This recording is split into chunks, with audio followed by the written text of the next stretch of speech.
जहाँ तक मुझे सर क्या कहेंगे आपकी प्रेस कॉन्फ्रेंस? चलिए, सबसे पहले मैं print electronic media social media से वाबस्ता आप सभी दोस्तों का खुशामदीद कहता हूँ। आज यहाँ पे जम्मू के प्रेस क्लब में जो प्रेस वार्ता हो रही है, employ joint consultative committee Jammu Kashmir, जो जम्मू कश्मीर के लाखों मुलाजमीन और मेहनत कशों की तंजीम है, हमने हमेशा जम्मू कश्मीर के मुलाजमीन और मेहनत कशों के मसाइल सरकार के सामने रखे। साथियों, जैसा कि आपको पता है, पिछले 6 साल से जम्मू कश्मीर के मुलाजमीन गूनागूं मसाइल और मुश्किलात से दो चार है। बहुत सारे इश्यूज़ है जो हल तलब है। सरकार टस से मस नहीं हो रही है। इस सरकार से पहले एलजी साहब की सरकार थी। 2019 से लेके आज तक हमारे जितने भी इशू है, एक इशू भी हमारा हल नहीं हुआ। साथियों, हमारा सबसे बड़ा इशू जम्मू कश्मीर के लाखों मुलाजमीन और मेहनत कशों का ये है कि जम्मू कश्मीर के मुलाजमीन जो अपनी सैलरी से जीपी फंड काटते हैं और सरकार के पास अमानत रखते हैं।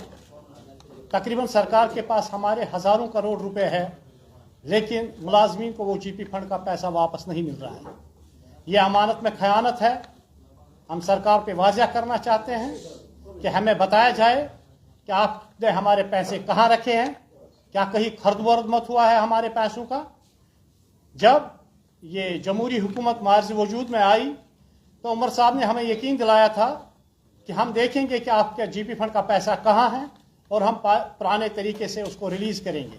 लेकिन अफसोस, सद अफसोस का मुकाम है कि वो भी नाकाम हुए। ना हमें पता है कि हमारा जीपी फंड का हज़ारों करोड़ रुपया कहाँ है और हमें वक्त पे क्यों नहीं मिलता है। साथियों, इसके साथ ही आपको पता है कि जम्मू कश्मीर के मुलाजमीन जो इस रियासत का एक अहम हिस्सा है, जो सरकार की मशीनरी का एक अहम पुर्जा है। जब 35-40 साल के बाद हम नौकरियों से रिटायर होते हैं तो हमें जो हमारे वाजबात होते हैं, चाहे वो ग्रेजुएटी है, हमारी लीव सैलरी है, हमारा कम्यूटेशन है या फाइनल या हमारा जीपी फंड है, 7-7 8-8 महीने गुजर गए, उन मुलाजमीन को वो मुराद नहीं मिल रहे। ये इंसानी हकूक़ की सरीहन खिलाफ वर्जी है। मैं पूछना चाहता हूँ जम्मू कश्मीर की सरकार से, ऑनरेबल एलजी साहब से, ऑनरेबल चीफ मिनिस्टर साहब से, क्या ये इंसानी हकूक़ का मसला नहीं है? जो इंसान 40-45 साल आपकी खदमत में देता है, अवामी खदमत में देता है, तो आखिर उसका यही सिला है।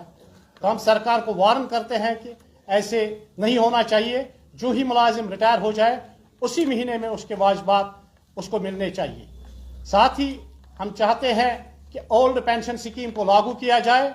जिस तरह बहुत सारे स्टेट सरकार, जो नई सरकार है led by honourable Omar Abdullah साहब, इसने वादा किया था कि इलेक्शन के पहले इन्होंने वादा किया था कि हम ओल्ड पेंशन स्कीम को लागू करेंगे।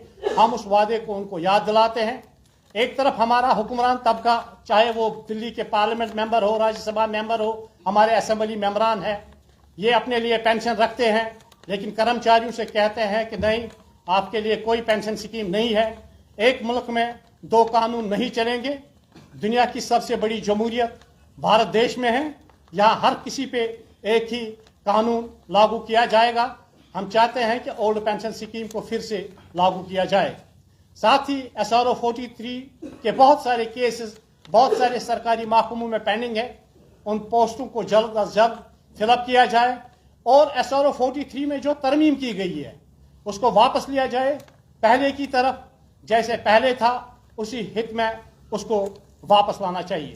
साथियों, आपको पता है कि जम्मू कश्मीर में तकरीबन 61-62 हज़ार हमारे आर्जी मुलाजमीन है। जब हम आर्जी मुलाजमीन की बात करते हैं, चाहे वह किसी भी महकमे में हो, जैसे कि फूड सप्लाईज डिपार्टमेंट में फेयर प्राइस शॉप डीलर्स, मेहनत कश, कॉन्ट्रैक्चुअल, इसी तरह एजुकेशन डिपार्टमेंट में CPWs, आयाज, आंगनवाड़ी वर्कर्स, हेल्पर्स या जितने भी महकमे हैं, उनमें हमारे जितने भी आर्जी मुलाजमीन हैं, सरकार को वन गो में इनको मुस्तकिल करना चाहिए और सरकार ने ये वादा भी किया है। साथियों, और हमारे मामलात, हमारे जो HDFC वर्कर्स है, जो हॉस्पिटल डेवलपमेंट फंड में है या NHM डॉक्टर्स है, इनके जितने भी मामलात और मसाइल है, इनको सरकार को अवलीन फुर्सत में हल करना चाहिए। साथ ही एजुकेशन डिपार्टमेंट में जो हमारे टीचर्स हैं उनको भी लीव सैलरी मिलनी चाहिए, जिस तरह जम्मू कश्मीर के बाकी मुलाजमीन को मिल रहे हैं, क्योंकि आज विंटर्स में जब छुट्टियां होती है तो इनको दूसरे कामों में लगाया जा रहा है, तो सरकार को इनके लिए भी लीव सैलरी का इंतजाम करना चाहिए। साथियों, एम्प्लॉय जॉइंट कंसल्टेटिव कमेटी सरकार के साथ किसी मसले में नहीं आना चाहती है, न हम सड़कों पर गैर जरूरी हड़तालों और गैर जरूरी एहतजाजों पे यकीन रखते हैं, लेकिन तंग आमद बजंग आमद तकरीबन पिछले 6 सालों से हम मुतालबा कर रहे हैं कि हमारे इन मामलों को हल किया जाए, लेकिन जब हमारी बात की सुनवाई नहीं हुई, एम्प्लॉय जॉइंट कंसल्टेटिव कमेटी की लीडरशिप बैठी और उन्होंने फैसला किया कि 5 तारीख को 5 फरवरी को हम जम्मू प्रेस क्लब से एक मार्च निकालेंगे सेक्रेटरीट तक और पूरा एहतजाज करेंगे, ताकि जो हमारे ये हुक्मरान है जिनके कानून तक जूं तक नहीं रेंगती उन तक हमारी आवाज़ पहुंच जाए और हमारा जो हक है हमें वो मिल जाए। Employ joint consultative committee Jammu Kashmir के 140 लाख लोगों की खदमत गुजार है। हम हमेशा लोगों की खदमत में रहते हैं और आइंदा भी तन मन धन से जम्मू कश्मीर के लोगों की खदमत करेंगे। तो एक बार फिर मैं ऑनरेबल LG साहब से और ऑनरेबल वजीर आला साहब से उम्मीद करता हूं, अपील करता हूं कि जितने भी हमारे ये जायज़ मसाइल है वो जल्द अज जल्द इनको हल करें। अगर 4 फरवरी तक इन मुतालबात को हल नहीं किया गया तो 5 फरवरी को एम्प्लॉय जॉइंट कंसल्टेटिव कमेटी की सारी लीडरशिप मुलाजमीन को साथ लेके जम्मू प्रेस क्लब से लेके सेक्रेटरीट तक एक मार्च करेंगे, और उस मार्च की अगर उससे किसी को कोई तकलीफ पहुंची उसकी सारी जिम्मेदारी जम्मू कश्मीर की सरकार के आयद होगी। इसी मुद्दे से आज हमने यहाँ पे प्रेस वार्ता रखी।